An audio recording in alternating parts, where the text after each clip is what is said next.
Hi, this is Andy Scott from The Suite. You're listening to Torrent This with Dando. And now I'm joined on the line by the lead guitarist of one of the UK's most successful bands of all time. They've had 34 number one hits worldwide, including Ballroom Blitz and Fox on the Run. They've sold 55 million albums, and they'll be touring Australia this March, including the Gateway Hotel in Corio on March 15th. I'm, of course, talking about The Suite, and I'm lucky to be joined on the line by Andy Scott. Andy, thanks for your time, mate, and how's things? Yeah, pretty good. We've actually had some good weather over here, considering it's February, and it's almost been like a pre-Indian summer, if you like. It's been great. It's just, I woke up this morning, and it's not a blues song, this, and it was raining, so... Oh, I've never seen snow in my life. Haven't you? No. That's one thing my girlfriend misses is snow.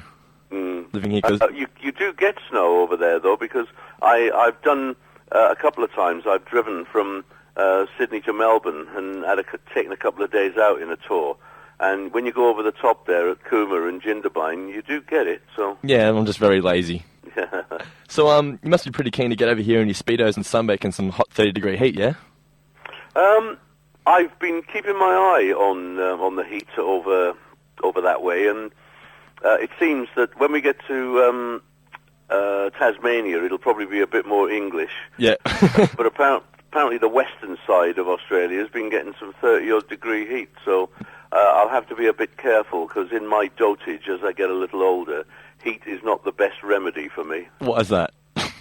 Oh, you'll find out. You guys in your 20s, when you hit 60, you'll soon realise that you have an inner heating pump sometimes in your body. Obviously, you're the only original band member left playing on this tour, even though there might be many people that look at it as a, why would you want to see someone else play their songs kind of thing, but I'd have to assume that you've put together a band that would be as close to the original band as possible, yeah? Well, we've been doing this now for almost 30 years without, it being the four originals. The difficulty with getting the four originals back together, two of them are no longer here. Yeah, unfortunately. Two have passed away, and the other guy is so ensconced in the west coast of America. The number of times that we've talked about doing something together, I don't ask anymore. Okay. But the thing is, we've basically had the basis of a band throughout the last 20-odd years that has basically sounded like the original band. I mean, my drummer's been with me now for just about 20 years, so, to not consider him to be, anything like a foundation stone for the band would be ridiculous. We've been to a couple of changes. Probably every 5 years we've found ourselves with a new singer. But we're very lucky at the moment. The singer who had to leave in 2005 has rejoined us as a keyboard player, second guitar player, and singer. Okay. So we now have two lead singers in the band. It's probably the best lineup since that original lineup in the 70s that there has ever been. Vocally, I would say it is one of the most superior sounding things I've ever heard. Were you scared when you originally put the new reformation together that the public wouldn't accept it? Well, the first places that we came to, certainly the very first place that we came to was actually Australia. And we did a barroom tour which should have lasted 5 weeks, but lasted almost 10. We went back to every major city and played the venues again, and so we're selling them out. So after that kind of an onslaught, there was never any doubt in my mind, and our next port of call was mainland Europe, which was our main sort of territory. And while we were in Australia, we kind of learned a fair bit, and we started to just throw in as a little bit of a taster, and it's something that we used to do when we were a much more heavy metal band. Like we'd do an AC/DC song, something like "Whole Lot of Rosie" as an encore, and it kind of how can I put it? It smooths the way. I mean, I loved the Angels. I'd been playing with a pub band in England, in London, and we were doing a couple of Angels songs. Yep. Take a Long Line and I'm Ever Gonna See Your Face Again. Great songs, yeah. So when we went back to Europe, one of the songs that stuck as an encore in Europe was "Am I Ever Gonna See Your Face Again?" and we ended up recording it. So it was brilliant. And I'd never met the Brewsters until we did the Clipsal last year. Oh, really? No, and we were on the same bill as Rogues Gallery, Yep. who have a couple of the Angels, the Brewster brothers, and Swanee, the lead singer of great renown, and we had a great time together. So it kind of brought it all together for me. It was fantastic. Australia has always been one of your most successful countries, hasn't it? It has. I would say after mainland Europe, Australia comes in a very close second. We've been very lucky. I think one of the main factors is that it's an English-speaking country, not an American-speaking country. Yep. And we kind of understand each other a little better. What kind of songs will you be playing? Are you playing all the main number one hits? I would say that it would be churlish to come out and tour and not do your all the things that you're remembered for. We do have a new album out.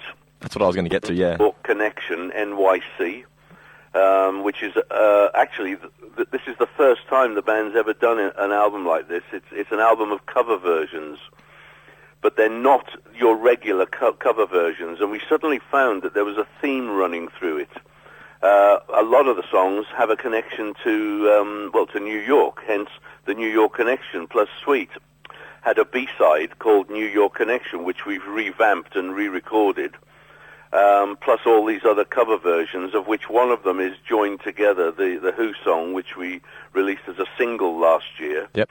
I can't, and I don't really want to tell you okay. on the album just yet, because until it's formally released, which I think is in about a week's time, then we'll be off and running. But you can be rest assured we will send you and get you a copy of the album as soon as we have them. I am stoked about that. Can I just ask one question about it?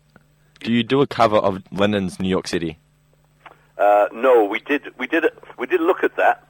We did attempt, didn't really attempt it, but we did have a good look at that song, and because the Suite has certain sounds and what you kind of expect, we've tried to make the songs sound as if the Suite had recorded them and how we would have approached them. Yeah. Yeah. New York City, if you can't do something that is iconic and at least as good as John Lennon, it's like Bob Dylan. We looked at a lot of Bob Dylan. There were half a dozen Bob Dylan songs that were on the table, and there was no way that we were going to attempt to try and do something that would make it sound like a cheap pop song, you know? Yeah, because I'm a massive John Lennon fan. Yeah, well, yeah. Same here. I mean, the Beatles can do no wrong as far as I'm concerned. Yeah, exactly. I have John Lennon's signature tattooed on my arm. You've been to his airport? What's that? He has an airport in Liverpool, in England. Oh, really? Because I only flew into Heathrow. That's the only airport I've ever been to. Right. Well, you should next time you fly up to John Lennon at Liverpool. I've been to Liverpool. My girlfriend took me there for my birthday. I went to the Beatles Hotel and the Cavern Club and Strawberry Fields and stuff. That was a good experience. Must have told you that the airport's named John Lennon. Oh, I did not know that. Right. Will fans get the chance to meet and greet with you at the gigs? Yeah, when we come as far as we're coming, mainland Europe can be slightly different. We'll sometimes have meet and greets before the show, and then if we've got a long journey the next day, we'll be out of there. But going all the way to Australia, once again, I think it would be a little unfair if we didn't at least, having toweled down, come out for 10, 15 minutes, or as happened in Perth and Adelaide the last time we were there, come out for 1 hour and stand there and sign autographs and say hi to people. So you must have a lot of groupies wanting a photo with you. I at my age, how can I put this sensibly? Probably the kind of groupies that I would imagine either would have no interest or no matter how much I thought that there was a chance, it's not going to happen, or they are getting close to my age, hence they're far more sensible. And they're going to be probably very, very nice people who do not want the kind of attention that one might have tried to give them when one was in their early 20s. Yeah, 30 years ago, yeah. Now, you were the last person to join Sweet. However, what went through your head when you blew the fuse on the amp at the original audition? It wasn't quite an amp-blowing situation, but let's put it this way, it screamed feedback, which kind of woke everybody up in the room. Okay. The band had been around for about 18 months, and in fact, I'd actually met them. They'd had a couple of singles out with a different label, different personnel in the band, and they were at a point where I think this was a make-or-break moment for them. The band that I was in, the Elastic Band, had split up when the singer left to join another band, and I moved to London and was playing in a backing band with Paul McCartney's brother, really? Mike McCartney. I was in the Scaffold. Oh, wow. And this was a really nice period for me because I wasn't in a band anymore. I was kind of a little bit loose. And then my brother and I, who were living together, we suddenly realized that we probably weren't going to get a gig together, easily.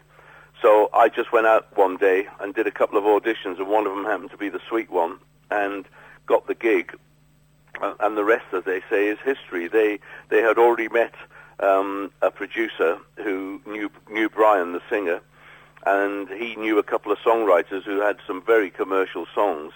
Now, even though the Sweet at that time were quite into bands like The Who and Deep Purple and Led Zeppelin, the song that was released sounded more like boy band. Beach Boys, wasn't it? Sort of? Yes, kind of. Are you talking about Chin and Chapman? Yeah, exactly. And so there was. It was almost because we were called Sweet, and we were really inside a heavy rock band. The word Sweet, with the kind of material that we were releasing, it was like having the wolf hiding in a sheep's clothing. Yeah. It had to come out at some time, and of course, as we know, it did. I was going to say, how frustrating was it knowing that you guys could really rock out and you wanted to be a rock band, play some great music, yet Chin and Chapman, they'd bring in session musicians to play the music on your earlier records? Well, the first couple of records, you go along with it. Remember, we were still quite young, early 20s, and in my case, very early 20s. The first hint of success, because it's damn difficult enough. Look, anyone who has success in the music business, I take my hat off to them in any which way, because it ain't easy. So when you get an opportunity, you grab it with both hands. Now, I would say 90% of the time you have no chance of changing what you've started. But we were very, very lucky. We managed to change our spots. The UK is a little different from a lot of other countries. If you're a leopard and you've got spots, and you now want to be a tiger or you want to be an elephant, you can't do it, because that's where they always say glam rock band, the Sweet. Yeah. From that little period in in our career. However, the rest of the world didn't see it that way, and fans kind of grew up with you and went with you. If you changed your musical style, great. Let's have something a bit different. Whereas, in your own country, nostalgia apparently wasn't what it used to be. Would you say that Wigwam Band was a very key song to you guys changing, improving your musical skills? It was, should we say, the first where we were absolutely allowed to have our input and ideas on the recording. Yeah. It was the first one where I want my guitar to sound like this, and Mick, the drummer, saying, I want my drums to sound like this, instead of being told, look, you play a little bit tighter than this. But remember, we were always able to do what we wanted to on the B-sides. That was one of the first things that happened when we were talking about B-sides of records. The first thing we said was, we're gonna record the B-sides. Regardless of whether you've written the A or whatever, the B-side will be ours. Yep. And of course, a lot of our ideas, as spiraling out of control as they were, when I listen back, at least they were all our own work. And having done that and got that kind of thing out of your system in the first couple of years, you start listening to the B-sides from about 72, late 72, and you start to hear some half-decent songs on the B-sides. Yeah. You know, so it just showed you that at least we were, instead of trying to be as heavy rock as we could be, we were at least trying to be as commercially heavy rock as we could be. Was it a case of them not knowing how good you guys were, or just a lack of faith in your abilities? I don't think they'd have got involved with us had they not thought that there was some talent there. However, I do believe that possibly Nicky Chin out of the Chin and Cheltenham partnership saw Brian as his fortune, the face, his future, whereas Phil Wainman, the producer, and Mike Chapman had slightly different views on it all. They could see that there were four components, like in most bands where there is it takes four to make the sound. I think that's what happened with Sweet. You know, and I'm certainly not trying to compare us to the Beatles. I was about to do that. or any of those sort of bands, but it took four things to make the sound. If you'd have taken Brian out of the band, for example, and put him with other musicians, it would never have been the way it was. Yeah.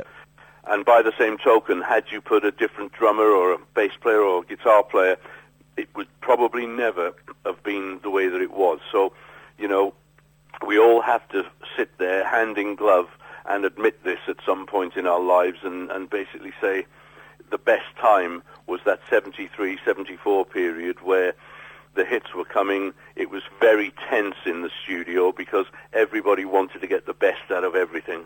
Well, you said you were very young, like early 20s. Did the success get to your head in the early stages? I think it got to all of us in that 70s period. We all had our moments. However, I got married for the first time, hence my son Damien. He's actually 40 this year, yep. which kind of brings it all home. I got married fairly early on in the system. I'm pretty sure that others around me didn't want me to do it, but I'd known the person and I felt that it was the right thing to do.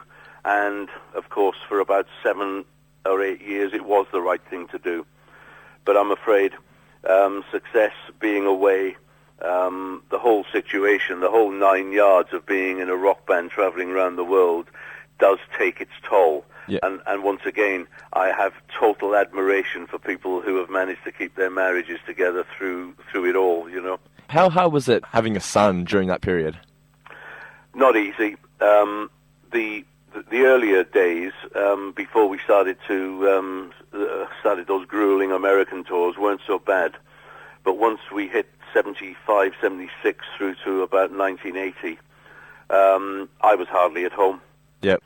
You know, I had a home recording studio that every time I got back for a couple of weeks, it would take me a day to get the dust off it. You know, so you know it's not an easy life from that point of view. And when Joe Walsh recorded "Life's Been Good," I understood a lot of those lyrics. Yeah. Well, obviously, you and your son must have a close relationship now.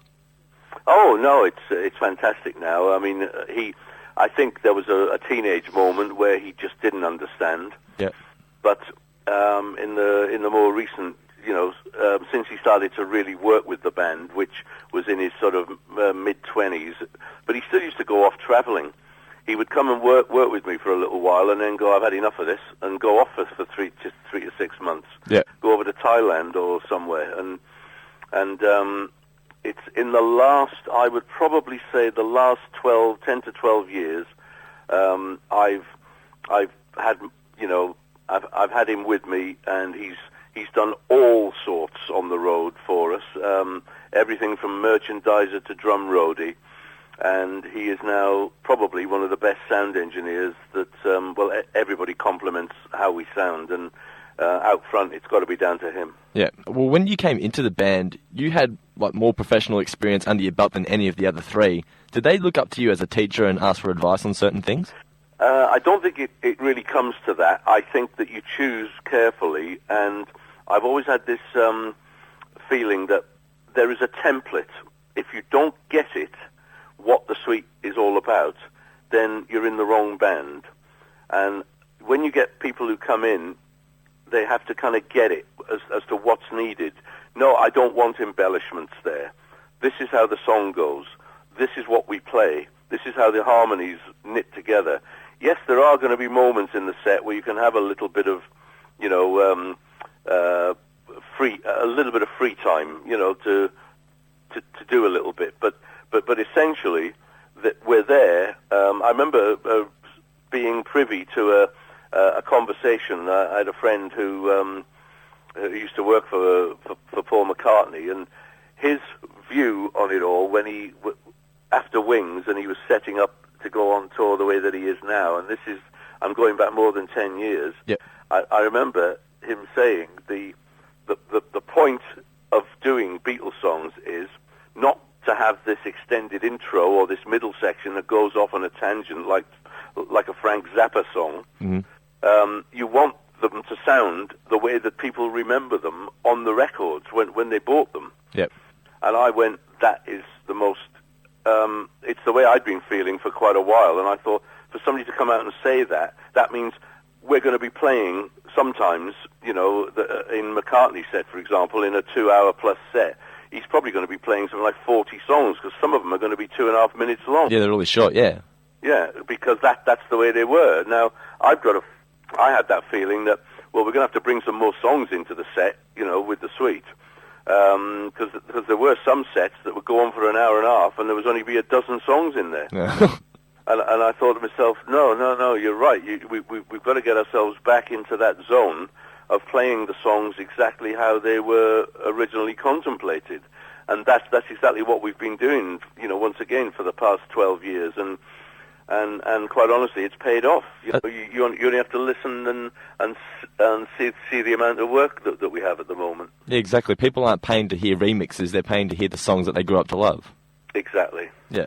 Now, I'm a big. I know you said you hated glam rock. You didn't like it. You were embarrassed by it. Well, it's not that I was embarrassed or I didn't hate it.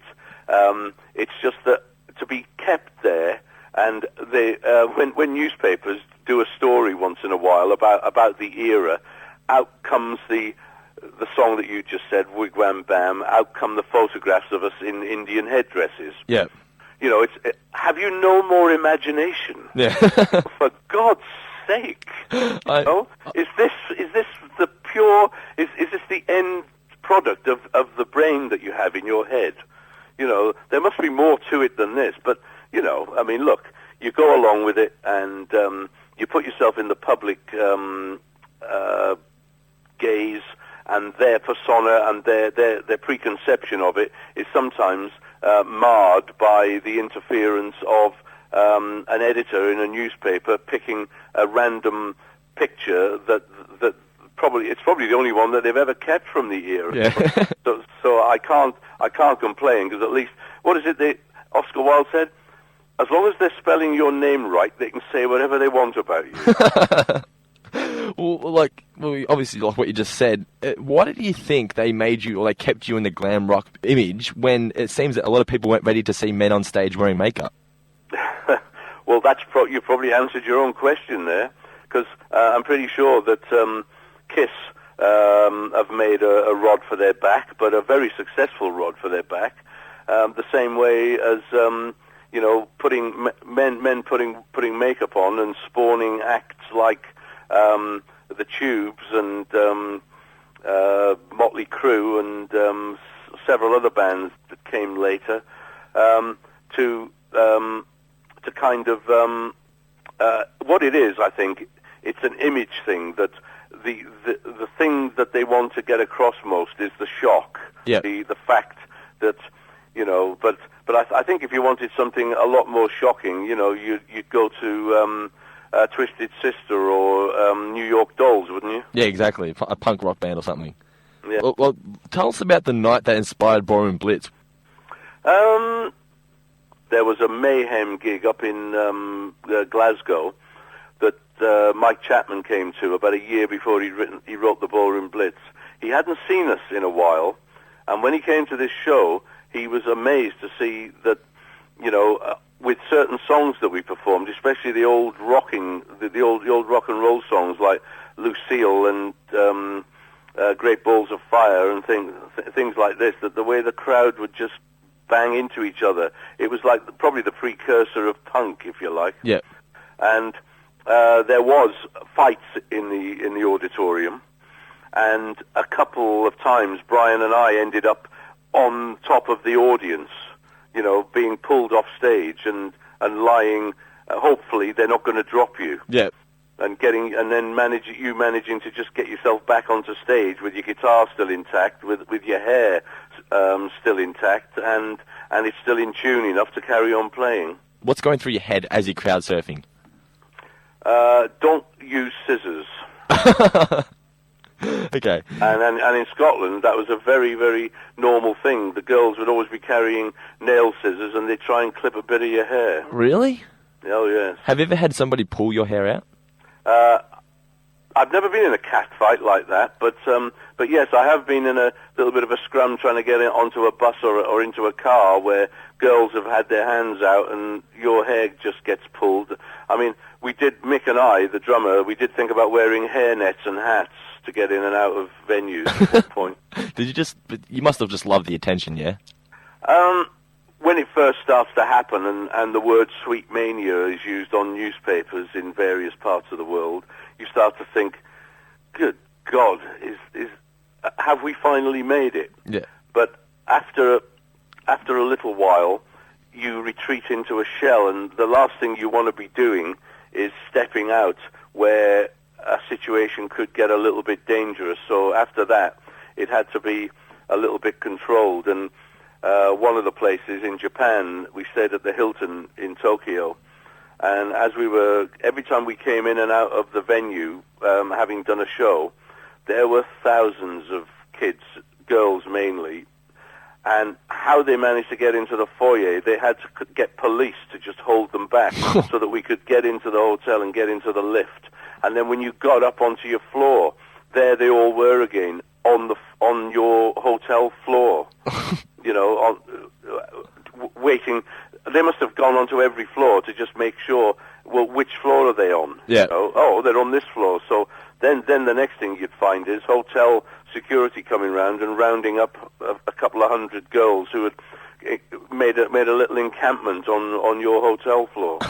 Did you ever have any over-obsessive fans, like stalkers? I think we did in the 70s, but I can't really remember so much. But the weirdest thing is, about 5 years ago, I had a stalker who got hold of my mobile phone number and used to send me some... we still never found out whether it was a he, she, or it. But I used to get some quite unusual and very disgusting messages.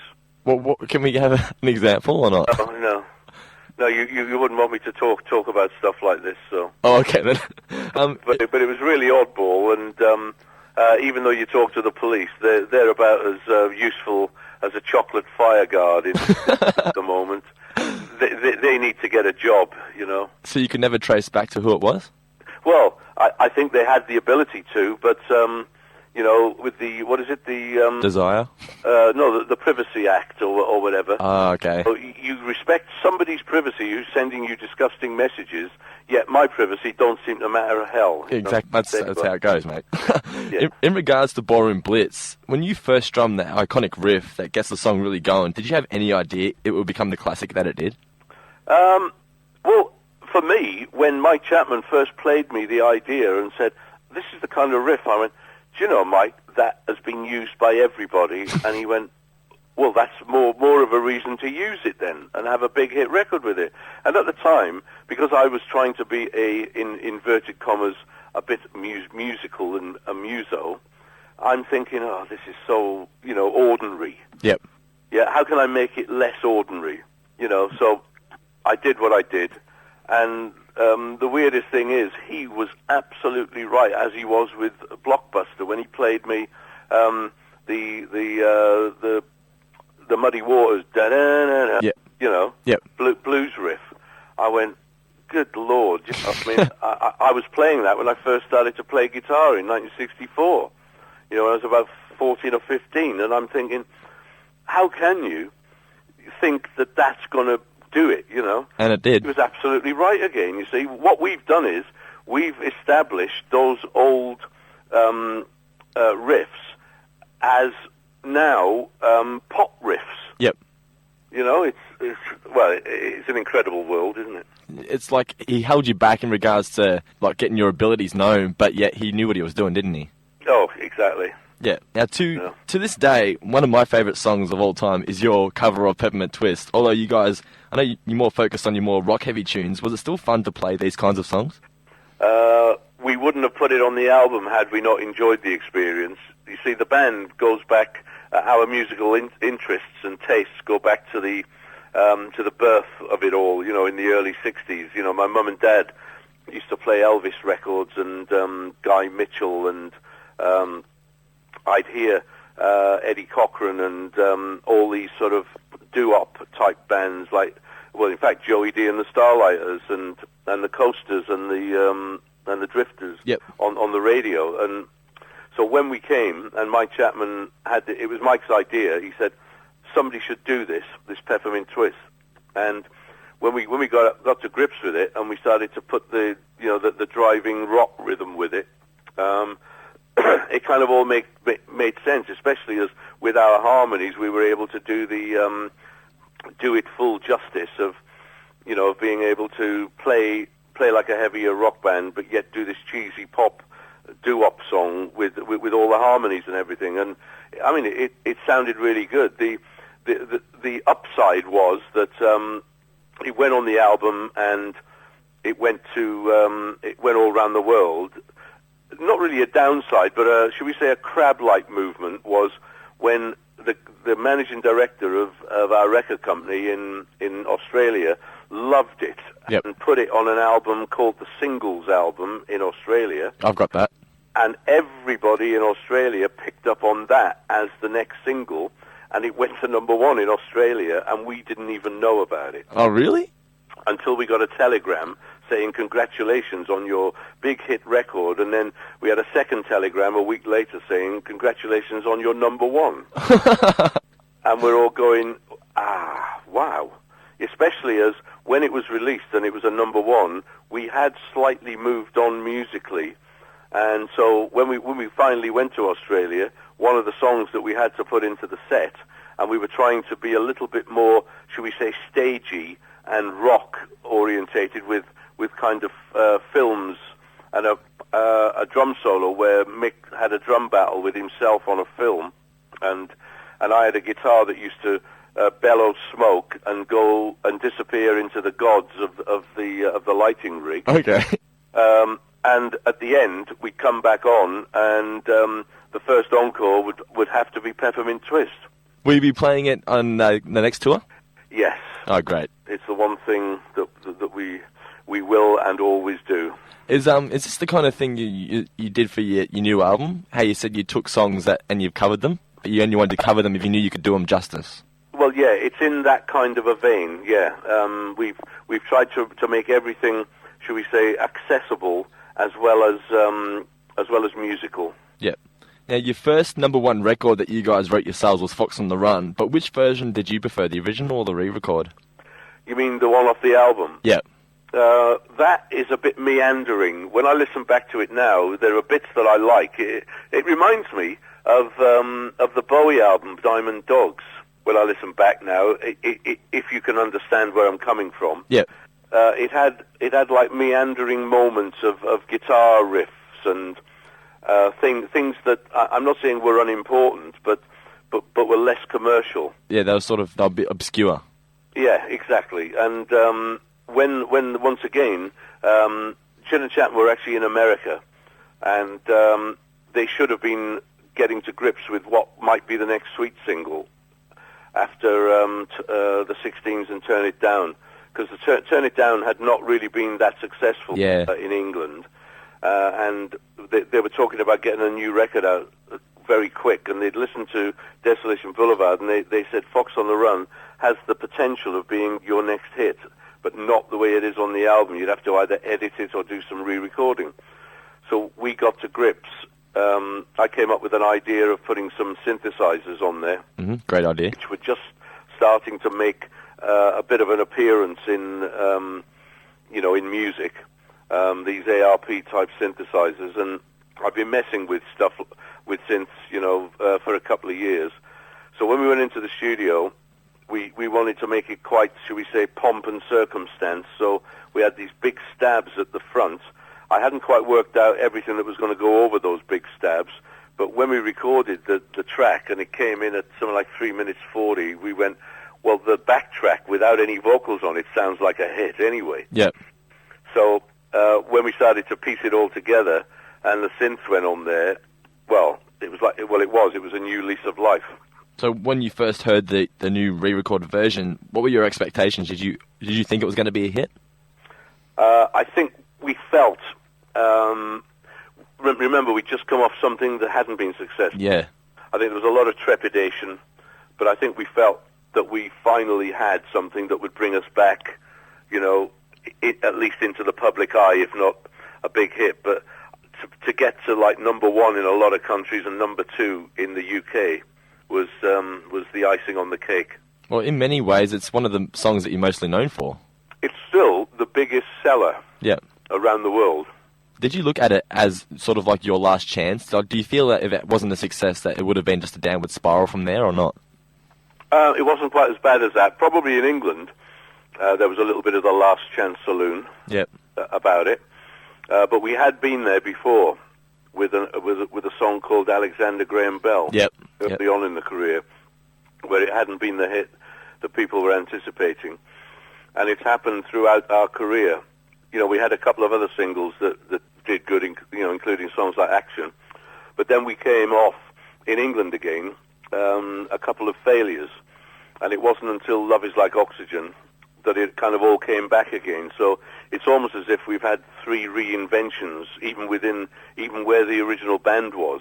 And each time, the musical reinvention has kind of spurred it forward, into new areas. So I suppose I have to consider the band's fortunes, very, very carefully here, and say that we have been very lucky in a lot of ways, throughout it all.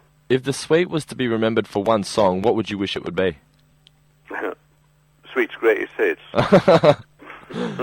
No, I suppose the song that might represent the band across the board would probably be something like Ballroom Blitz or Fox on the Run. Yep. But in my eyes, the song that, and I would say this because I wrote it, would be Love Is Like Oxygen. Yeah, okay. You go back into the archives and you look at shows like Top of the Pops or Countdown, and it's blatantly obvious that the bands are miming along. Did Sweet ever mime? And if they did, was it because you guys were forced to, or was it a fear of not sounding perfect live? There was a moment early Top of the Pops when we were appearing with those early records where we would have to re-record the record before we could appear on Top of the Pops. The Musicians Union and the BBC would send representatives down to a recording session to make sure that the band played and sang the songs. So when you hear some of those early Top of the Pops with maybe songs, like Little Willie and Wigwam Bam, they may well be re-recordings that we had to do for Top of the Pops. I mean, they still sound pretty good. Yeah. Then there came a moment when everybody got a little bit found this a bit tedious, and they didn't want the songs to not sound good enough. But they still knew that there was still a problem with the Musicians Union and the BBC agreeing as to what could be done. So they would almost turn a blind eye whilst you said, well, we're going in to record it now. And they would arrive at the end of the 3-hour session and you'd hand them a tape. And on that tape would be a different mix of the original recording. Yep. Everybody did it.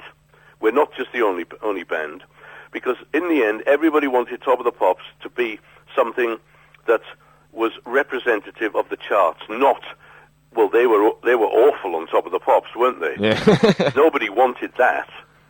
that kind of a situation. So I think in the end, everybody just went hand in glove with it, as long as it's not the record that we hear, the single. But I think what's happened now in later years, or what happened in much later years, was there was none of that. It didn't matter whether you'd played on it or who'd played on it. And I think some of it was to do with musicians, because whenever you added another musician to your... In other words, it's not every musician who's in your band, but you've added a keyboard player or a sax player or somebody who's put an addition into your band's personnel.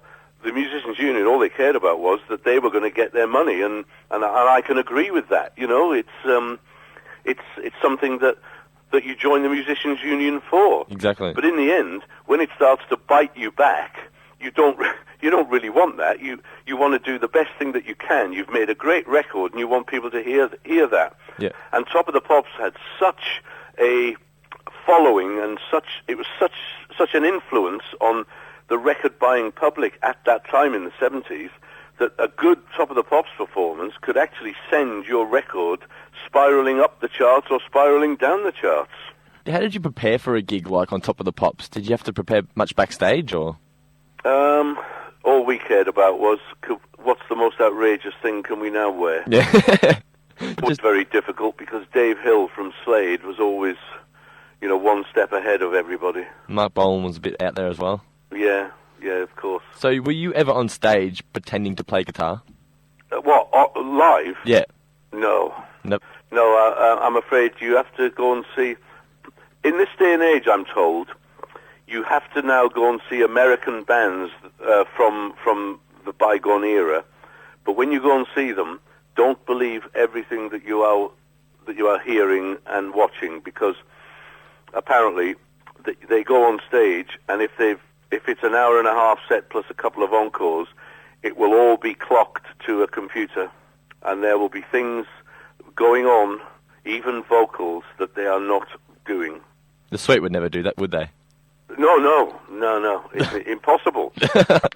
We've come from a different era that even in the recording studio, for us to play along to click tracks is not the easiest thing in the world. Believe me. It's when you start to see drummers putting on headsets, that's when that might give you a little bit of a clue. And this in-ear monitoring that you see people wearing, these wires and wireless things coming out of their ears, that can hide a host of...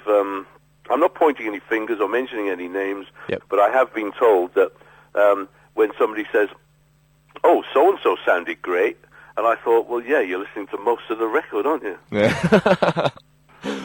If there was one song that Sweet could have covered back in the 70s, what do you wish it was?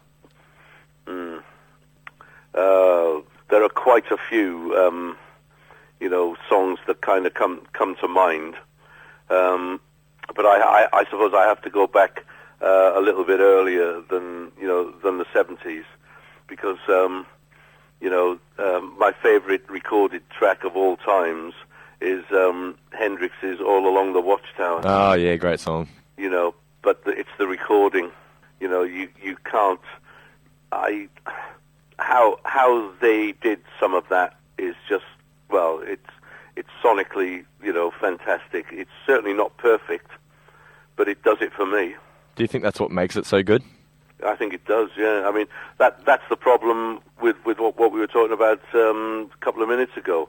To go on stage and be absolutely perfect. Now, the one thing I do believe is that when the Eagles get out on stage and perform, that is everything that you hear. It is them, and it is perfect. The Sweet, we make mistakes on stage still. We couldn't do all this, right, this is where I'm going to stand in this song, and this is what I'm going to do in this song, and the thing that always gets me is with these sort of things is, what happens if the drum kit breaks during one of the performances, and the drum keeps coming out? Yeah, I mean, people have told me they've heard lead singers' voices at sound checks, and he's not even been there. Really? So, I have a little, it just puts a little bit of a head scratch to me, but you see, with people like these big tours, that where you've got the host of dancers, like Madonna or, that kind of a stage show. Yep. She can't be singing while she's running all over the bloody stage and being lifted up in the air by half a dozen geezers and, being, doing handstands.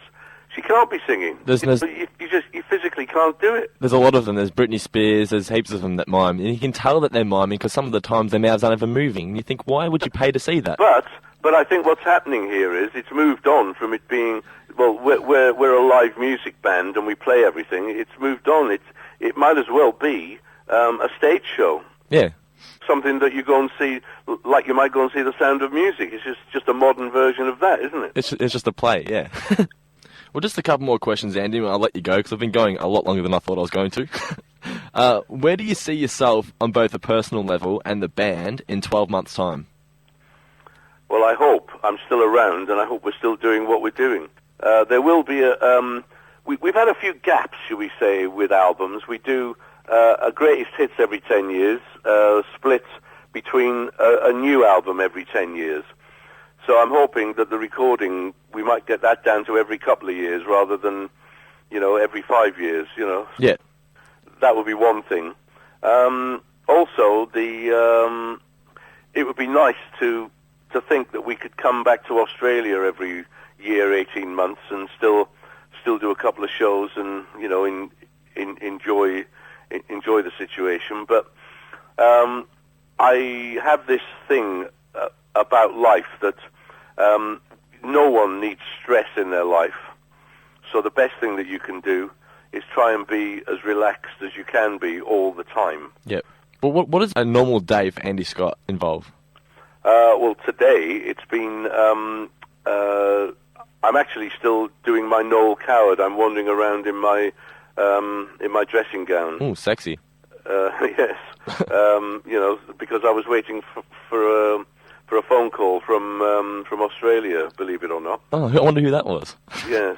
And but I do have a music journalist coming down later to actually hear the pre-runs of the mixes of the new album. Oh, pretty cool. And hopefully a review should appear in Classic Rock magazine in the next couple of weeks. So. Oh, very exciting. So that comes out next week, you said, was it? Hopefully next week. I could make sure that my son keeps you posted as to when it's out, and then when we come to Australia, we're flying down there on March the 7th. Yep. We could make sure that you get a pre-release copy of the album. I would be very appreciative of that. Will it be available at the gig as well? Yes, we're in the process right now. It's all come down to the wire a little bit. We're in the process right now of creating what people now call hard copy rather than download. Now, well, if you need a merchandise kid, I'm your man. Well, if no one else will do it and you're there, you're on. Oh, great. Lock me in. I am there. And just one last question. I ask this to everybody. Yeah. What advice do you have for all aspiring songwriters and musicians? Well, musicians, learn to play your instrument, and songwriters, listen to everybody so that at least you can get a grasp of what the art is all about, and then forget it all and write the way you want to write. Yep. Because people telling you how to write things never works. You only have to listen to a couple of things on some later Sweet albums when our manager tried to think that he could help us write songs and point us in the directions. Sometimes you're much better off, just heading off in your own direction, and at least you'll have the satisfaction of knowing that it was everything that you wanted and not a mixture of what other people wanted. That's it. Well, there you go, guys. Make sure you get to the Gateway Hotel on March 15th to see the Sweet perform all the classic hits you grew up loving. And for all the latest news and info on Andy and the boys, visit thesweet.com. Once again, Andy, thanks for your time, mate, and good luck with the tour. We'll see you there. All right, thanks, mate. Catch you later. Thanks, bye.